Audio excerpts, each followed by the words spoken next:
Es verdad, si además tienes que usar mi micro. Vale.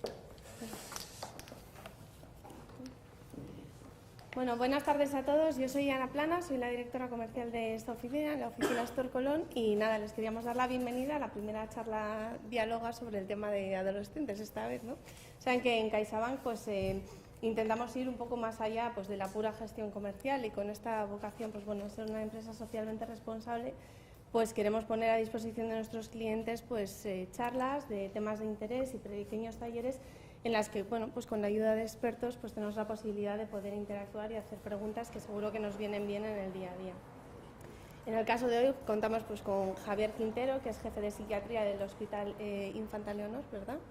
Y nos va a hablar del maravilloso mundo de los adolescentes, ¿no? Que muchos de los que estamos aquí pues tenemos la gran suerte, ¿no?, de tener alguno en casa. No sabemos cuando llegamos a casa cómo va a estar, de qué lado va a estar, ¿no? Si va a estar arriba o va a estar abajo. Eso es parte de lo divertido. Sí, ¿no? Parte de la salsa de la vida. No sabemos si son ellos o es otro el que está, o están poseídos ese día. Pero bueno, el caso es que bueno, pues Javier nos va a dar unas pequeñas pautas para ver cómo lo podemos gestionar. Y nada, y esperamos que sea una charla de interés de todos. Vamos a dejar, si os parece, las preguntas para el final. Y nada, sin más dilación, paso la palabra. Pues muchísimas gracias y muy buenas tardes. Y yo bueno, quiero agradecer a la Caixa la sensibilidad de hacer este tipo de acciones, que yo creo que es interesante. Para mí hablar de los adolescentes es hablar de lo que más me apasiona, ¿no? Decía al principio que uno nunca sabe cómo va a estar el adolescente. Yo creo que es parte de la salsa de la vida. Yo no sé si pautas como tales, pero desde luego lo que sí espero es que os vayáis a casa o que después de mi charla de hoy pues entendáis un poquito mejor lo que les pasa. Y no es fácil, es decir, de verdad que aunque uno se lo estudie mucho y lo escriba y lo repase y lo vuelva a entender, pues siempre te sorprenden, ¿no? Y siempre hay algo diferente, ¿no? Porque, y como ven, lo enfoco en el cerebro, ¿no? Porque yo creo que al final es el epicentro, ¿no? La CPU de todo lo que nos regula a ellos y a nosotros. Entiendo que todos ustedes tienen algún interés porque tienen un hijo adolescente o trabajan con adolescentes, o que de alguna manera los adolescentes son parte importante de su vida, ¿no? Como digo, mi intención es que se vayan con alguna pregunta más. No sé si respuestas, pero alguna pregunta más. Pero me van a permitir la primera pregunta, ¿no? Si yo les preguntara a qué tenemos más miedo, ¿no? A que nos ataque un tiburón o a que nos muerda un perro. Es decir, yo no sé ahora mismo, si lo hiciéramos a mano alzada, probablemente, más de la mitad de ustedes dirían que tenemos mucho más miedo a que nos ataque un tiburón a que nos muerda un perro, ¿no? Siempre es más peligroso, ¿no?, que nos muerda un tiburón a que un perro nos pueda morder. Otros dicen que no, que realmente tengo más miedo a los perros, ¿no? En realidad, ¿por qué les hago esta pregunta? Porque muchas veces tenemos muchísimo miedo a que a nuestros hijos les ataque un tiburón. Lo que pasa es que aquí en Madrid no hay tiburones, hay alguno en el zoo, pero realmente son pocos y de luego poco peligrosos, ¿no? En otras ciudades de España tampoco hay, es decir, si viviéramos en Sudáfrica pues a lo mejor sería relevante, ¿no? Pero perros hay muchos.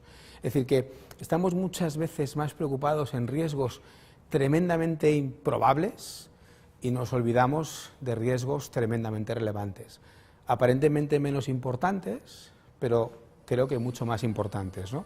Y yo creo que eso es importante, ¿no? Yo creo que eso es, de alguna manera, el ser capaces de dimensionar dónde estamos. ¿Y dónde estamos? Pues estamos en un sitio muy complicado, en una etapa de la vida muy complicada, ¿no?, que es la adolescencia.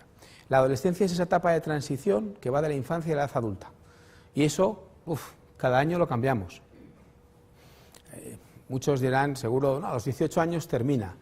No estoy de acuerdo. A los 18 años no ha hecho más que empezar. Lo que sabemos cada vez es que los niños crecen antes, cada vez la adolescencia empieza antes en el tiempo, pero maduran más tarde. Cada vez la adolescencia la prolongamos más en el tiempo. La adolescencia desde el punto de vista funcional. Decía un pediatra amigo mío hace unos años que la adolescencia es ese momento en el cual tu hijo decide que ya no usa zapatos y empieza a usar zapatillas, y termina, ¿vale?, cuando vuelve a usar zapatos, ¿vale? Entonces ahora empecemos a pensar, ¿no?, en cuándo empiezan nuestros adolescentes a volver a usar zapatos, ¿no? Y verán ustedes que convendrán conmigo que la adolescencia se está alargando muchísimo, ¿no? Lo que sí es cierto es que la adolescencia termina cuando uno es capaz de asumir responsabilidades. Es decir, cuando somos suficientemente maduros como para decir que asumo mis responsabilidades, ¿no? Y eso es algo complicado y que tenemos que ir ayudándoles a que nuestros adolescentes, los adolescentes que nos rodean, cada vez sean más responsables. Hay cambios, es decir, yo creo que la adolescencia, si se caracteriza por algo, es por cambios. Cambios físicos, ¿no? Desde luego son los más marcados, crecen, ¿no? Y de repente un niño empieza a cambiar la voz, empieza a crecer una barbaridad, nos saca una cabeza, es decir, de repente parece, ¿no?, que eso es tremendo. El cambio físico es muy observable, muy fácil de ver, y los cambios psicológicos, ¿no? Cambios psicológicos que explican mucho de lo que les ocurre.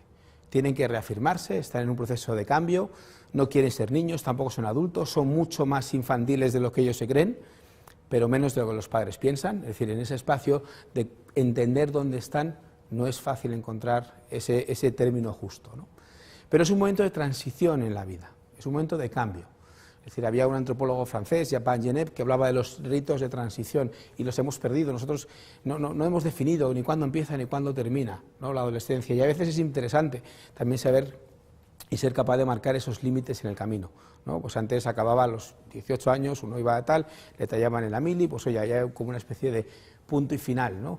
Y ya eres adulto. Bueno, eso ya ha cambiado, ya no hay esos ritos o hitos de transición que nos permitían definir el inicio y el final de una etapa, y eso, como decía antes, lo vamos desdibujando, y la adolescencia que realmente cada vez la estiramos más. Tenemos que entender que el cerebro, ¿no?, esos cambios que decía que ocurren, ¿no?, un montón, una cantidad de cambios físicos importantes, el cerebro también, y me voy a enfocar sobre todo en los cambios que afectan al cerebro durante esta etapa. Cambios muy importantes y que van a marcar mucho de lo que va a venir después, y cuando digo después me refiero a la edad adulta, me refiero a la etapa adulta. La clave de lo que ocurre en la vida en general y en la adolescencia en particular tiene que ver con ese equilibrio entre lo que es la genética y el ambiente. La genética es la carga, ¿no?, que viene pues por mi herencia de mis padres. Y eso es una predisposición para determinar un montón de cosas, ¿no? Y específicamente querré hablarles del temperamento. Temperamento entendido como el esqueleto biológico de la personalidad. Esto es la parte donde se parece muchísimo al abuelo. Es decir, este hijo se parece muchísimo al abuelo. El abuelo de la otra parte, cuando el carácter, el temperamento es negativo, el abuelo de la parte de uno cuando el temperamento es positivo, ¿no? Luego la otra parte, que a mí me parece la más importante, es lo que llamamos el carácter. Y es cómo ese temperamento interactúa con el ambiente, y al final vamos a ser capaces de ir forjando una forma diferente de ser. Es decir, no es determinista. Es decir, yo creo que es muy importante entender que hay niños complicados y que van a requerir muchísimo esfuerzo, pero no es determinista, nunca lo es, ¿no? Y es la parte donde todo lo que hacemos alrededor, los estilos de crianza, el papel de las familias es fundamental. Y eso es lo que va a marcar, y le veremos un poco más adelante cómo, la evolución de esos adolescentes. La otra parte fundamental es la maduración del cerebro. Decía que el cerebro madura, ¿vale? Por supuesto. En esos cambios que marcaba en la adolescencia hay un proceso de transformación del cerebro. El cerebro madura en dos direcciones muy importantes. Es lo que llamamos postero-anterior, es decir, lo primero en madurar es las regiones posteriores, occipitales. Es la parte que se encarga de ver, ¿no? Toda la corteza visual es la occipital, luego va avanzando hacia lo temporal, parietal, ¿y qué es lo último que madura? La corteza prefrontal. ¿Cuál es la corteza prefrontal? ¿A qué se dedica nuestra corteza prefrontal? Fundamentalmente a planificar, a anticipar consecuencias, a regular de alguna manera mis conductas, ¿no? Y ahí empezamos a explicar muchas de las cosas que les pasan a nuestros adolescentes. Eso es lo último que va a madurar. Los estudios nos están hablando ya de los 20 y pocos años, 23, 25, incluso algunos 26 años, para que esa corteza prefrontal, esa parte más anterior del cerebro, la que nos hace más humanos, la que nos hace más diferentes a otras especies, pues de alguna manera termine de madurar. Es decir, que podríamos decir que desde el punto de vista neurobiológico, hasta los 20 y tantos años, el cerebro no está suficientemente maduro. El otro punto importante tiene que ver con este gráfico que vemos, ¿no?, que es la sustancia gris y la sustancia blanca.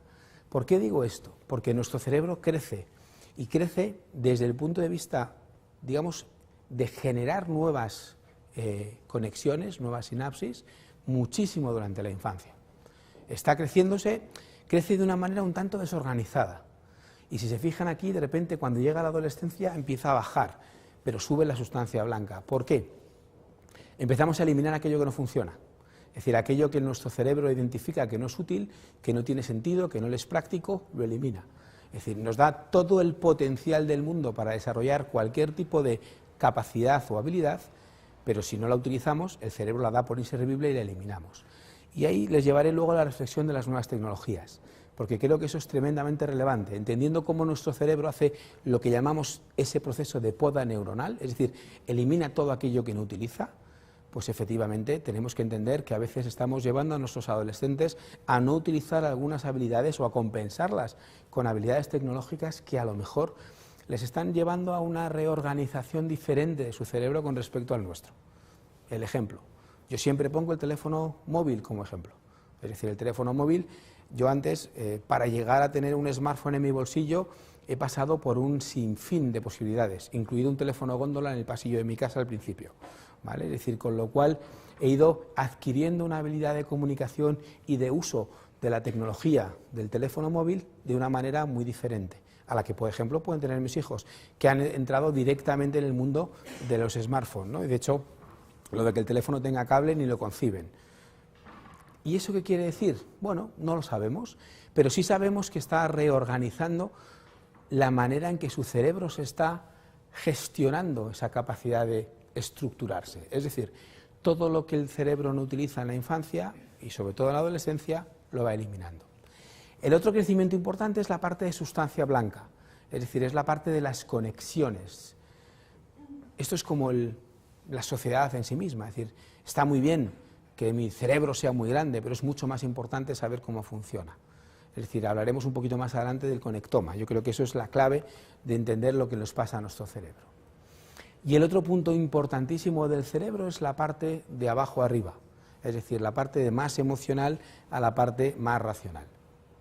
Decía antes que la parte prefrontal, ¿vale?, la parte de nuestro cerebro que madura más tarde, que es la que nos permite ser más racional en sí mismo, nos permite planificar, anticipar consecuencias, analizar problemas, tomar decisiones, en realidad está absolutamente enfrentada, por decirlo de alguna manera, con esa otra parte más inferior de nuestro cerebro, que es nuestro cerebro emocional. Es lo que nos hace ser, pues bueno, como pongo en la diapositiva, un poco primates. Es nuestro cerebro más emocional que hace que tomemos decisiones de manera más instantánea, más emocionales. Nos permite de alguna manera sobrevivir cuando vivíamos en la jungla, pero como la jungla, bueno, a lo mejor las grandes ciudades pueden ser un poquito jungla, pero ya ahí fuera no hay nada que nos vaya a comer, no hay nada que exija que nuestro cerebro responda inmediatamente a una amenaza, a un peligro potencial. Pero sí que es cierto que cuando nuestra amígdala, nuestra parte emocional se activa, anula nuestro cerebro racional. Les pasa a sus hijos y les pasa a ustedes. Es decir, cuando conducen y se meten en un atasco y se enfadan con el delante, esa amígdala se activa, no sabemos bien por qué, sí lo sabemos, pero no es el caso, y entonces de repente somos seres menos racionales. Es decir, nos enfadamos con el delante cuando está en el mismo atasco que nosotros y el pobre mío tiene las mismas prisas que nosotros por salir de allí. Pero de repente perdemos esa capacidad de racionar, de racionalizar lo que está pasando. Luego se nos pasa el enfado, bajamos y volvemos. ¿Pero qué les pasa a sus hijos adolescentes? Pues que esta situación cambia. Es decir, la maduración de las regiones subcorticales emocionales madura muy rápido, muy rápido.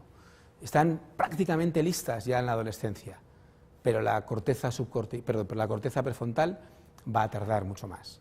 En este gráfico es lo que intento plantearse, ¿vale? Las regiones prefrontales, si se fijan, van madurando y ya llegarán en la edad adulta a estar maduras y ser capaces de regular aquello, mientras que la parte subcortical más emocional madura muy rápido.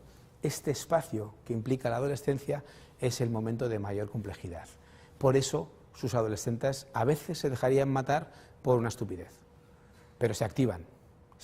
La parte emocional anula absolutamente su capacidad de racionalizar, de entender, de analizar, de pensar, ¿no? Y ustedes los querrían matar porque lo ven clarísimo y él no. Y podemos estar en ese bucle una y otra vez, ¿no? Y el problema es que este bucle muchas veces nos lleva a situaciones, a veces de complejo retorno. Empezamos un proceso de enfado, de tensión, nos enfadamos, ellos se enfadan más, ellos ven la vida injusta, todos mis amigos llegan más tarde que yo soy el primero en llegar a casa, ya les digo que es mentira, nunca es el último en llegar, pero bueno, parece que ese es un argumento que nunca ha funcionado, pero bueno, lo utilizan siempre, ¿no?, para intentar conseguir, bueno, pues reblandecer un poco sus criterios, ¿no? En realidad, ¿qué ocurre? ¿Vale? Su amígdala, su parte más emocional, perfectamente madura, se va a activar y va a tomar el control de sus cerebros.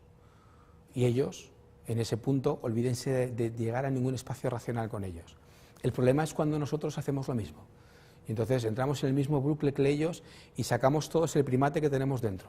Y entonces, en lugar de una relación, una discusión padre-hijo, se trata en una discusión entre chimpancés. Es decir, eso acaba habitualmente mal, habitualmente mal. Les decía que el cerebro está cambiando. Lo que sabemos del cerebro, el cerebro que yo estudié cuando estudié medicina hace ya 20 años, un poquito más, 25, qué barbaridad, es distinto. Es decir, hablábamos del cerebro en sus sitios, sus espacios, ¿no? A nosotros nos empezaban a explicar que la corteza occipital era la corteza visual, ¿no? Y que con eso era súper importante que lo entendiéramos, ¿no? Y la memoria estaba en el hipotálamo y todo estaba muy claro. Pero nos hemos dado cuenta de que eso es mentira.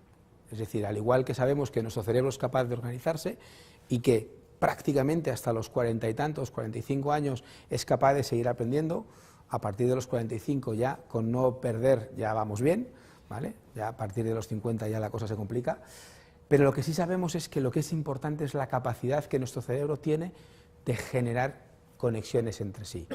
En realidad sería una gran red social. Es decir, lo importante no es que mi corteza occipital sea estupenda, sino que mi corteza occipital se conecte con todo el cerebro para ser capaz de visualizar, entender lo que ve, para responder cuando quiero jugar al tenis y hacer una coordinación con la corteza motora. Es decir, al final lo importante es esa parte de allí, el conectoma que llamamos antes, que era la sustancia blanca que le decía al principio. Ese gráfico que le decía, la sustancia blanca se dispara en la adolescencia, es decir, que es el momento donde nuestro cerebro va a aprender con más facilidad. Nunca, jamás en la vida, nuestro cerebro va a aprender con tanta facilidad como lo hace en la adolescencia. Entendido por ese concepto de adolescente que nos va hasta los 20 y pocos, ¿vale? Nunca, jamás. Por eso a mí me da tanto coraje cuando veo a los chavales con 16, 17 años, 18, 19, que no hacen nada, que hacen lo básico, ¿no? Que se están dándole todo el día pasándose pantallas del Fortnite, ¿no? Tienen que entender que lo que hagan en ese momento, su capacidad de aprendizaje, es decir, que cualquier cosa que quieran hacer en el futuro, en ese momento le va a costar infinitamente menos esfuerzo que su cerebro lo aprenda. Es decir, cualquier cosa, cualquier aprendizaje que su hijo con 16 años quiera hacer, lo va a hacer con 16 años muchísimo más fácil que con 26. ¿Quiere decir que con 26 no lo va a poder hacer? No, claro que sí, nunca es tarde, pero sí que es cierto que nuestro potencial, nuestro cerebro cambia. Les decía, crece exponencialmente durante la adolescencia, se aplana a partir de los 20 y tantos años y a partir de los 45 años, con no perder, vamos suficientemente bien. Eso nos lleva muchas veces a lo que denominamos ventanas de oportunidad. Nuestro cerebro no es lineal, es decir, no está constantemente capacitado para aprender un montón de cosas. No es verdad. Nuestro cerebro tiene esas ventanas de oportunidad.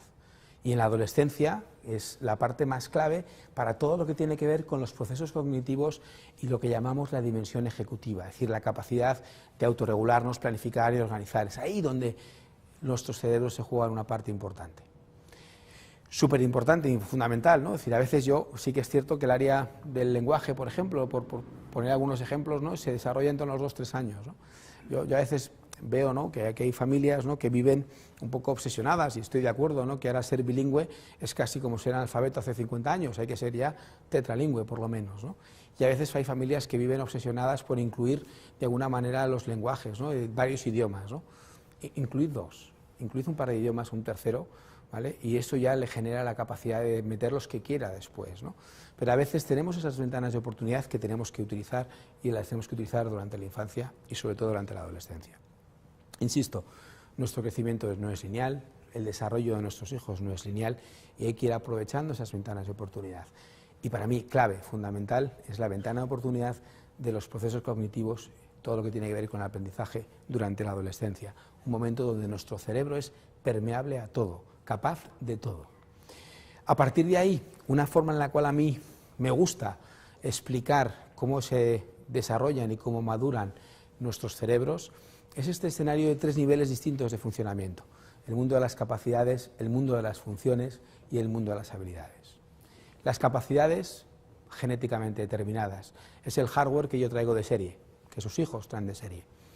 Podremos utilizarlo mejor o peor, y si no hacemos nada raro, es decir, la cosa funciona razonablemente bien, el tiempo les permitirá desarrollar funciones, simplemente con un ambiente neutral. No hace falta ni que sea especialmente positivo, pero sí no puede ser negativo, indiscutiblemente. Todos nacemos con la capacidad de desarrollar el lenguaje. Si no pasa nada, a los 2 años cualquier niño va a hablar, va a tener la capacidad de comunicarse. 2 o 3 años va a empezar a comunicarse. Con que le hablemos un poquito, esté en un ambiente normal, sin grandes alaracas, aquí o en Kuala Lumpur, ese niño será capaz, dentro de los 2 o 3 años, de desarrollar la función del lenguaje. Ahora bien, la habilidad de comunicación ya va a requerir de un espacio diferente, de un espacio más proactivo, ya una estimulación positiva. Necesitará, de alguna manera, que el entorno le facilite mejorar su cantidad, el vocabulario, la semántica, toda una serie de connotaciones no verbales que son importantes a la hora de comunicación, es decir, un montón de funciones. Entonces, este salto de las funciones a las habilidades requiere un trabajo, requiere un esfuerzo. Eso básicamente es lo que vamos a conseguir con los sistemas educativos, es decir, en realidad las funciones, de las capacidades a las funciones, se desarrollan sin más, de las funciones a las habilidades tenemos que facilitarles el trabajo y tenemos que ser capaces de que se esfuercen un poquito para desarrollar esas habilidades. Bien, ¿qué ocurre? Que muchas veces esta parte, este esfuerzo, nuestro cerebro es vago. Sí, nuestro cerebro es vago. Y el esfuerzo que tiene que hacer nuestro cerebro, como decía antes, va a eliminar todo lo que no utiliza. Y si no lo forzamos a utilizarlo, no lo va a utilizar. Sobre todo si además son situaciones que tienen poco sentido aparente. Es decir, ¿yo por qué voy a aprender chino? Si realmente con el chino no me va a marcar mi supervivencia. Es decir, nuestro cerebro tiende a buscar el ahorro energético. Es decir, ¿por qué voy a asumir grandes esfuerzos si no tengo un sentido? Eso se llama la capacidad de superar esa tendencia de nuestro cerebro a tender al ahorro energético, a gastar menos, a no generar más allá de lo estrictamente necesario para la supervivencia, se llama autodirección y está marcado en lo que llamamos el mundo de las funciones ejecutivas. Es decir, hay que enseñar a los chavales que tienen que hacer las cosas y a veces les va a costar un esfuerzo. Muchas veces entramos en situaciones en las cuales el adolescente no hace nada más que aquello que le genera placer. Y generar placer muchas veces hoy por hoy es poco esfuerzo. Es decir, PlayStation, pantallas en general, ¿no?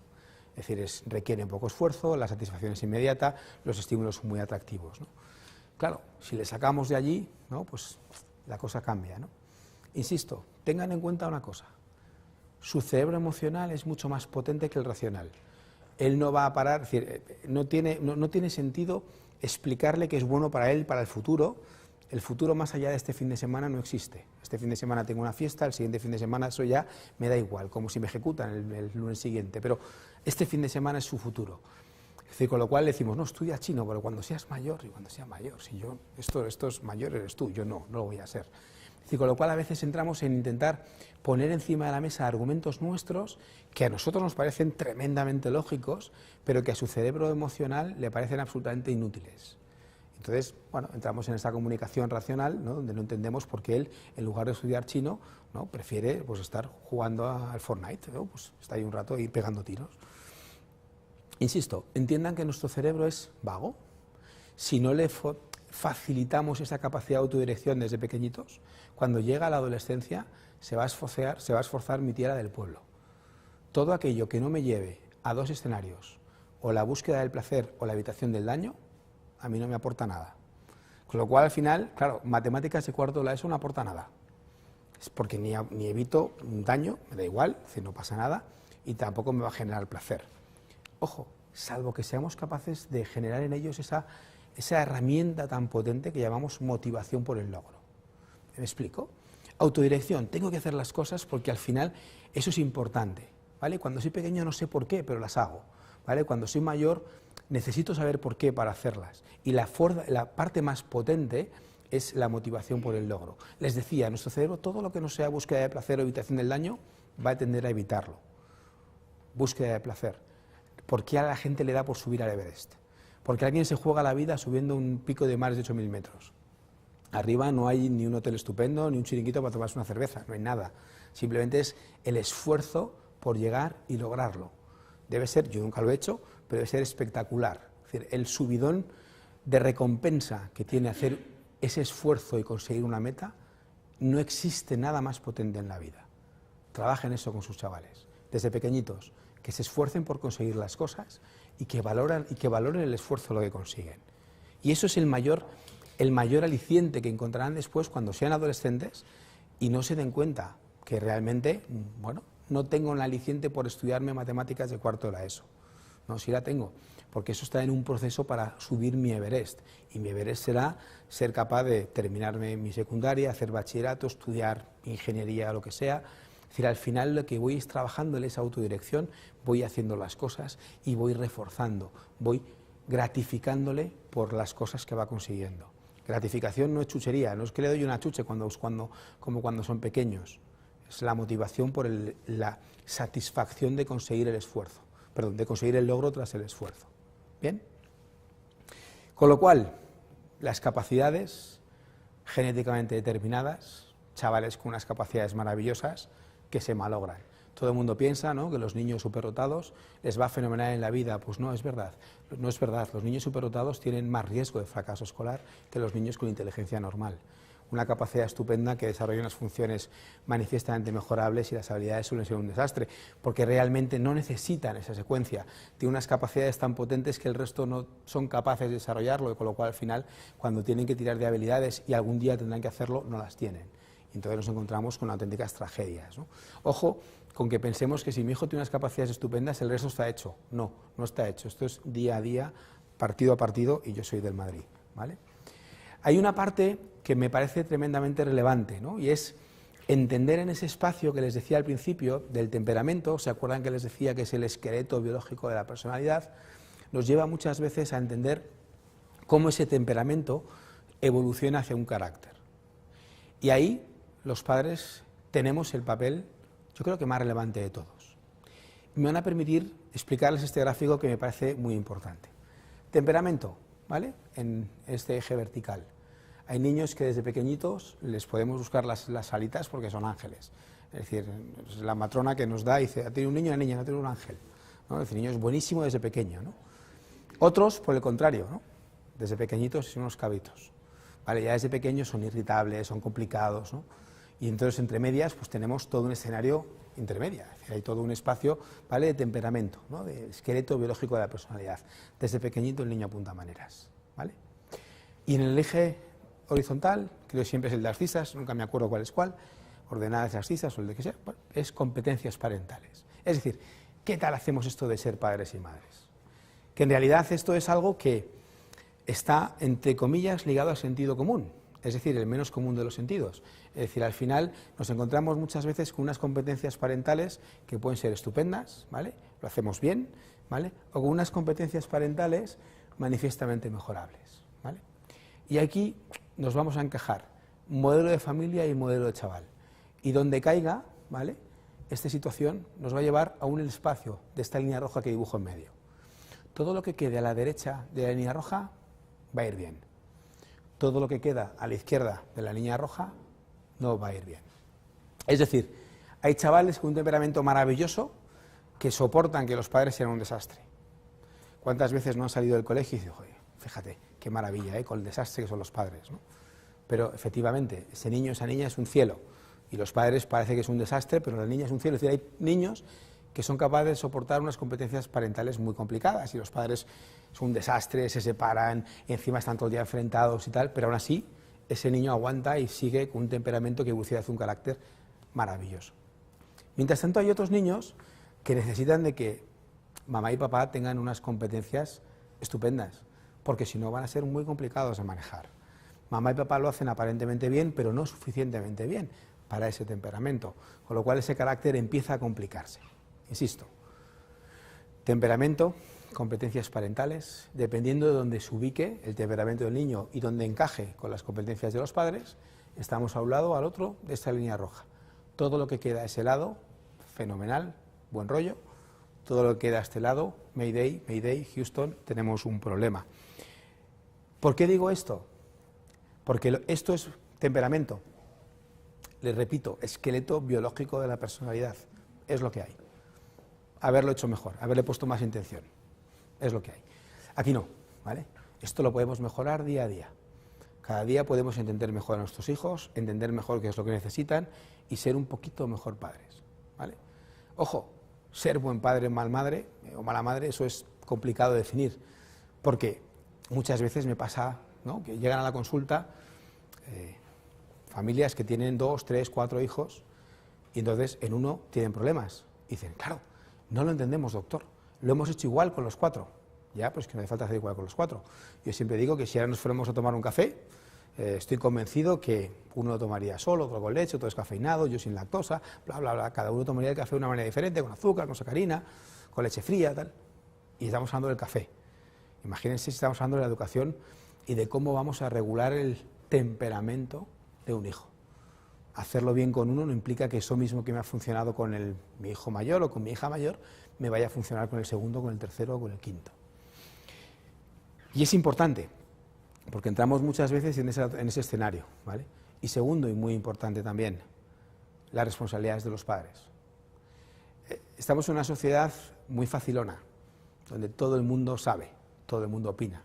Ah, no, lo que tendrías que hacer es mano dura, o no, por el contrario, no, mano dura no, tienes que ser difícil saber qué es lo que necesita un niño, muy complicado. A mí me es muy fácil, yo siempre digo lo mismo, es decir, cuando alguien viene a pedirme ayuda, es muy fácil saber qué es lo que necesitan. Le digo, mire, yo no sé si lo que vamos a hacer va a funcionar, sé que lo que veníamos haciendo no funciona, con lo cual vamos a hacer otra cosa. Es decir, que la ventaja que tengo es que analizo qué es lo que hemos hecho, con lo cual hay que hacer algo diferente. Entonces trabajemos sobre una forma distinta de orientar al chaval, porque lo anterior no ha funcionado. Decía un gran psiquiatra que el mejor predictor de las conductas futuras son las conductas pasadas. Es decir, si estábamos haciendo una determinada forma de regular al chaval, pues efectivamente no está funcionando, vamos a hacer otra. Pensemos por qué y cuáles son las características. Porque al final, de nuevo, a mí me gusta simplificar las cosas, ¿no? Y la manera más fácil de ponerlo otra vez es en un eje de dos líneas, ¿no? Es decir, que por un lado, ¿no?, la autoridad y por otro lado el diálogo, ¿no?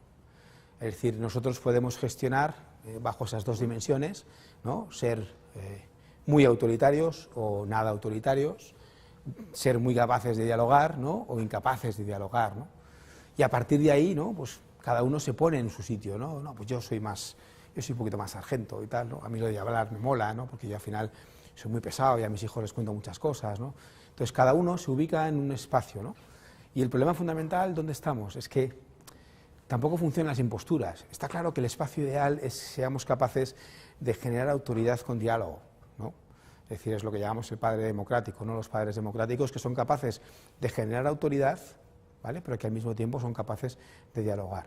Y cuando vamos a dialogar con los adolescentes también tiene su tela, pero bueno. Pero claro, hay veces que, papá ni está ni se le espera, y mamá todavía no ha venido ni vendrá, lo que llamamos los padres ausentes. Es decir, ni tienen autoridad ni capacidad de diálogo, ¿no? Esto lo vemos muchísimo. Es una pena, es una cosa terrible, porque al final es más cómodo que en lugar de hablar con tu hijo, pues le dejas el teléfono o la tablet, o que juegue, ¿no? Bueno, mientras que juega yo puedo ver la tele, yo puedo hacer mis cosas, ¿no? Decirle que no a un hijo es difícil. Oye, papá, ¿puedo? No, mal, ¿no? Pues hazlo, venga, total, ¿qué más da, no? Entonces voy dejándole, ¿no?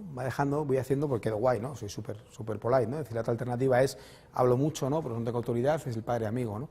Yo en este sentido siempre digo lo mismo, guay, si somos padres amigos, padres colegas, ¿no?, que eso está muy bien, muy guay, muy progre, los padres quiénes son, ¿no? Porque yo puedo ser amigo o padre, pero no puedo ser las dos cosas. Ojo, siendo padre puedo ser el mejor amigo de mis hijos, y además creo que es importante conseguirlo, pero sí que es cierto que tengo que definirme, es decir, no puedo estar en ese puntito de donde no tengo ningún tipo de autoridad, porque luego de nuevo llega la adolescencia, llega la época de poner límites, de decir no, esto no se puede hacer, y entonces a partir de ahí ya no sé hacerlo, ¿no?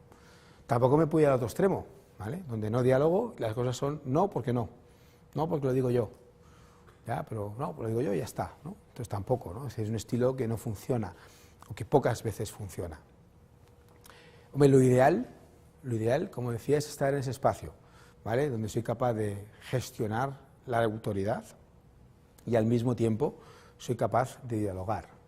Y dialogar con un adolescente es complicado, tremendamente complicado. Decíamos antes que su cerebro emocional ya está listo para la acción. su corteza más racional, donde, ¿no?, los sermones de la montaña, no nos va a escuchar, ¿no? Si nosotros a nuestro hijo le damos un sermón de más de 3 minutos, 250 caracteres, olvídense, no lo va a seguir, ¿vale?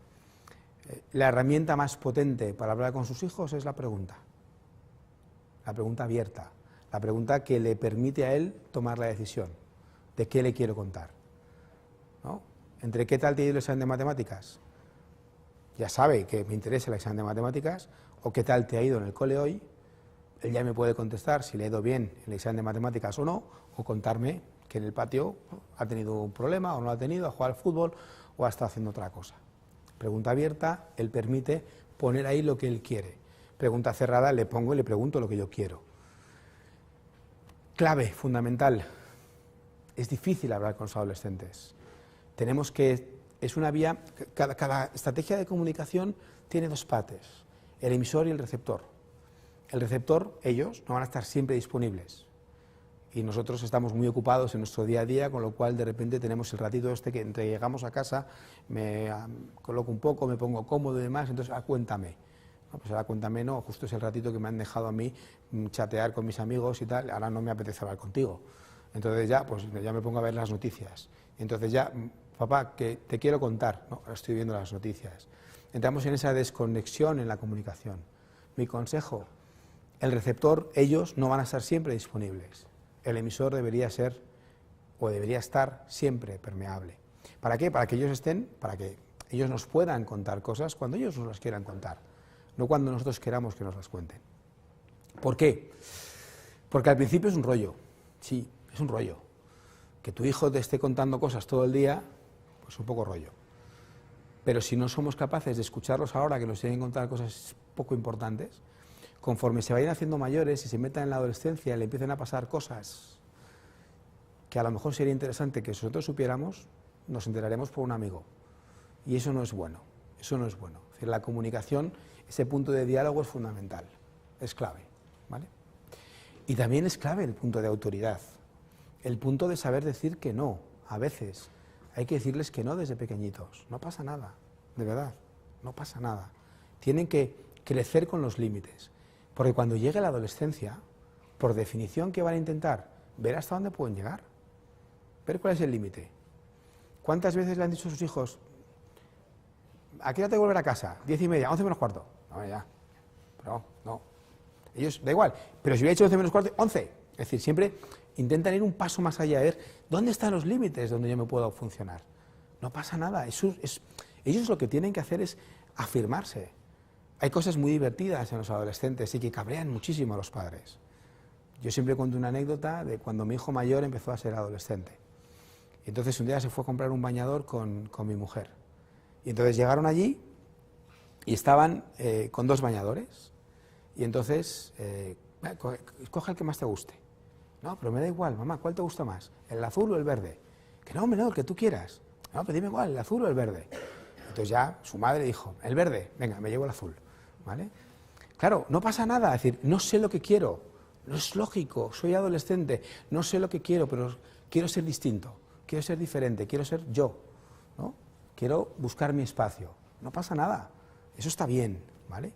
Somos capaces de acompañarles en esa búsqueda del espacio, porque de verdad, si no les acompañamos nosotros, les acompañará alguien, ¿vale? Y ese alguien suele ser el primo mayor del colega, del vecino del bloque de al lado, ¿vale? Que está en primero de derecho, es un piernas, ¿vale? Y entonces al final le enseña cosas que no nos apetecería nada que supiera, ¿vale? Que ya las conocerá, pero de momento con 15, 14, 16 años, me da igual, no nos apetece que lo sepa, porque en primero de carrera, ese ya es la pera, ¿no? Es una cosa tremendo.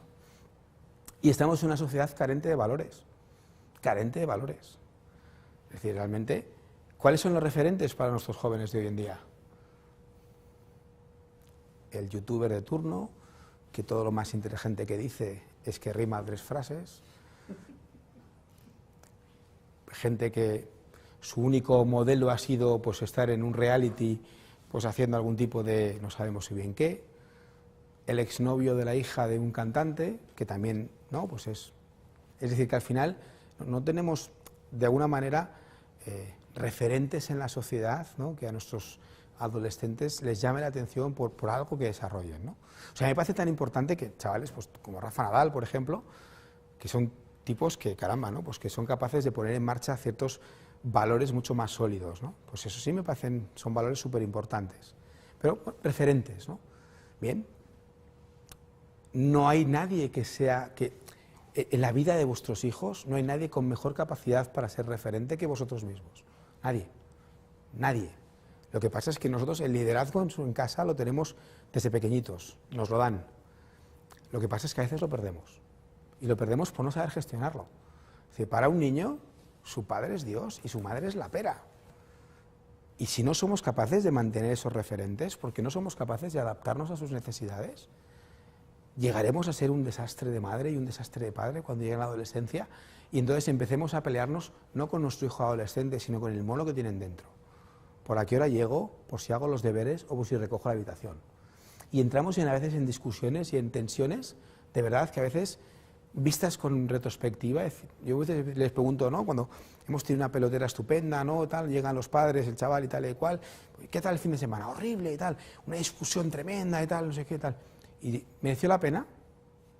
No, pues la verdad es que no. Rara vez me dijeron, sí, merecía la pena, no, nunca. Algunas veces ellos sí porque consiguieron algo, entonces malo. ¿Vale? Si de la discusión fueron capaces de salir un poco más tarde, malo, ¿no? Porque les hemos enseñado al final que entonces que para conseguir media hora más para llegar a casa hay que pelearlo, ¿vale? Pero hay que pelearlo físicamente, o sea, no es una cosa de debatirlo, no, de pelearlo. Entonces, ojo con los límites, si es no, y ya veremos maneras de enseñarles a negociar de otra manera, pero eso, insisto, está en las habilidades de comunicación. ¿Qué puede salir mal en la adolescencia? Tantas cosas pueden salir mal, tantas cosas se pueden complicar. Es decir, a mí me parece que la principal tragedia en la adolescencia hoy por hoy es el consumo, o los consumos en general, ¿vale? Es decir, el cannabis en nuestros jóvenes está tremendamente prevalente. Somos subcampeones de Europa en consumo de cannabis en adolescentes. Solo nos ganan los checos. Es decir, que es una barbaridad. Por eso a mí me chirría tanto, ¿no? Me chirría tanto cuando oyes gente, ¿no? Desde sus tribunas, políticos, cantantes, actores, ¿no? Que frivolizan con las drogas blandas, ¿no? Con el cannabis, que es la droga que más consumen nuestros adolescentes, ¿no? Y entonces, claro, yo siempre digo diciendo, vamos a ver, usted me lo está contando con 30 años. O sea, con 30 años si usted consume simplemente es tonto, ¿vale? Pero si lo hace con 14, el problema es que se puede quedar tonto. Entonces ese es un problema que a veces me complica mucho la vida. Les decía, ¿no? Volvemos al cerebro. ¿Y por qué? El punto fundamental está en que en ese proceso de transformación nuestro cerebro está en un crecimiento exponencial. Si a ese cerebro le metemos tóxicos, lo hacemos polvo, lo machacamos. Si le metemos cannabinoides, marihuana, hachís, en realidad lo que le estamos es limitando su capacidad de mielinización. Eso que pasa en la adolescencia, que hace que la sustancia blanca se dispare y que hace de nuestro cerebro un órgano espectacular con una capacidad infinita de aprender. Bueno, pues toda esa capacidad infinita la echamos a la basura. Muchas veces me llegan, ¿no? A la consulta, ¿no? Pues, chicos, ¿no? 16 años, tíos estupendos, tal. Entonces, ¿qué pasa? El carácter ha cambiado un poco, pero sobre todo ha cambiado mucho el rendimiento, tal, no sé qué. Lo exploras un poco, sacas a los padres, chico 15, 16 años, ¿desde cuándo consumes? Se quedan clavados. ¿Desde cuándo consumes? Porque este cambio en la actitud, este cambio en el rendimiento, se puede explicar de 5 maneras, pero la más frecuente, tristemente, es que estás consumiendo. No, pero solo consumo el fin de semana, tío, me da igual. Me da igual, la vida media del cannabis dura. Si consumes un poquito más que un porro un fin de semana, ya tienes 15 días de reserva. Es decir, ya tienes tu cerebro interferido por los cannabinoides durante esas 2 semanas, con lo cual de fin de semana en fin de semana vas cargando, con lo cual en el devenir del tiempo, por tiempo y por intensidad, acabamos malogrando ese órgano maravilloso que es el cerebro en la adolescencia. El otro día había un político diciendo que vamos a ver si legalizamos el cannabis. Yo también digo muchas veces, estoy de acuerdo, sí, me parece bien. Es decir, si alguien tiene quimioterapia por un cáncer, pues me parece estupendo que fumen, me parece maravilloso, ¿vale? También le ponemos mórficos, le ponemos opioides a los pacientes cuando tienen dolor, pero no los planteamos para que los use la gente de manera recreativa, sobre todo en jóvenes. sobre todo durante ese momento de máximo potencial del cerebro, donde el cerebro está creciendo de una manera absolutamente brutal. Nunca, jamás nuestro cerebro va a funcionar tan bien como funciona en la adolescencia. Jamás. Insisto, a los 30 años podré aprender chino, pero me costará infinitamente más que si lo aprendo con 14. ¿Qué más cosas pueden salir mal? Pues dejar de aprender. Nuestro cerebro necesita aprender. Nuestro cerebro aprende y se motiva cuando sigue aprendiendo. Y eso que les decía de subir el Everest implica ir haciendo pequeñas etapas, con lo cual aprendamos y que nunca dejemos de aprender y desde luego no lo hagamos por Dios en la adolescencia. Hace una semana me llega un chaval, tal, no sé qué, porque bueno, pues ha terminado el segundo bachillerato, tal, bueno, pues, los padres me lo traían un poco a consulta, pues estaba un poco perdido, aparte que efectivamente estaba fumando, los padres no lo sabían, pero bueno, nos dimos cuenta sobre la marcha que también estaba fumando, pero habían pactado, en plan guays, padres guays, ¿no?, un año sabático. No tenía claro que iba a estudiar, el niño había aprobado selectividad, como no tenía claro, iba a ser un año sabático. Y cuando dije un año sabático, a los 18 años exactamente, ¿qué es? ¿Qué estás haciendo? No, estoy pensando en qué me voy a dedicar el día de mañana. Ya bueno, pero entre tantos, no sé, aprende algo. O sea, aunque sea corte y confección, ganchillo, si no se trata tampoco de que te apuntes en primero de ingeniería industrial si no te gusta la ingeniería, pero aprende, nunca dejemos de aprender. Y desde luego en la adolescencia, por Dios, no dejemos de aprender. Porque después esto no tiene marcha atrás. Cuando hablamos de los niños ni estudian ni trabajan, es que un día dejaron de estudiar. Y claro, al día siguiente ya fue muy difícil volver atrás. Es decir, cuando hablamos de los ninis, hubo un día donde a alguien no le pareció tampoco tan mal, ¿no?, que el chaval dejara de estudiar, que vamos, que se lo tome con calma. Y ya vemos la calma después. Voy cerrando con algunas ideas para casa, ¿vale? La adolescencia es un proceso de transición, cambios físicos, cambios psicológicos, y el cerebro está cambiando. El cerebro es un momento, de verdad, permítame que sea un pesado y que vuelva a insistir, un momento es brutal para el cerebro. No existe un momento del desarrollo del ser humano donde nuestro cerebro sea capaz de aprender tanto. Sigamos aprendiendo, y sobre todo en la adolescencia. Esa adolescencia extendida, insisto, que no termina a los 18 años, termina cuando se vuelvan a poner zapatos. Tenemos que tener una hoja de ruta, es decir, tenemos que saber qué queremos de nuestros hijos y cómo lo queremos hacer. Es decir, en realidad, lo mejor que nos puede pasar es saber qué queremos que ocurra antes de que pase. Es decir, yo sé qué quiero de mis hijos, lo tengo claro, con lo cual el día que mi hijo quiera hablar de algo, yo ya sé qué es lo que quiero de él. No me va a pillar de improviso. Es decir, ¿cuándo quiero que mi hijo tenga un smartphone? ¿Cuándo quiero que mi hijo salga? ¿Cuándo quiero que mi hijo? Yo ya lo he pensado, y no depende de las modas. Pero claro, a mí me parece una tragedia. O sea, que el regalo más frecuente en la primera comunión, niños de 8 o 9 años, smartphone. Hemos perdido el norte, ¿vale? Es decir, bueno, que la gente lo pierda, pero si nos dejamos llevar por estas modas sociales, pues en realidad, al final nuestros hijos se van a ir llevando, ¿no? Nos los van a ir llevando en la línea a la que nosotros no queríamos ir. Y los pasos que damos recular es muy difícil. Es mucho más difícil decirle a tu hijo, devuélveme el smartphone, que me he equivocado, ¿vale?, que no es pronto para que lo tengas, ¿vale?, que decirle no, todavía no. O planificar con él algún tipo de acceso progresivo a la tecnología, por ejemplo. Más vale prevenir que curar.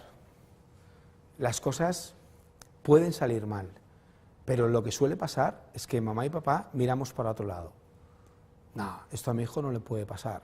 No, hombre, esto se le va a pasar. No, las cosas no se pasan solas.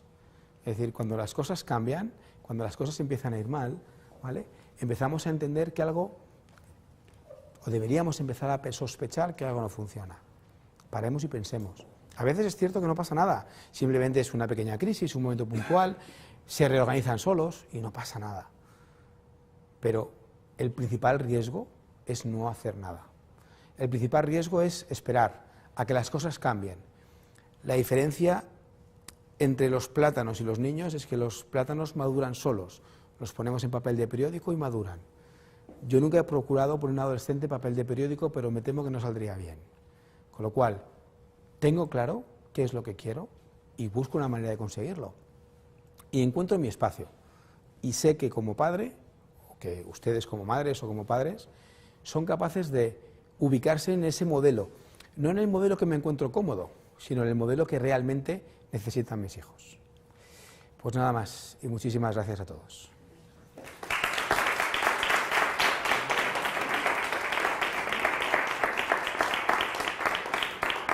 Bueno, Javier, muchísimas gracias. La verdad es que nos has dado un montón de ideas y vamos a reforzar nuestros argumentos para seguir intentando hacer cada día mejor en casa, ¿no? Nunca hay que dejarlo, nunca hay que dejarlo. Sí.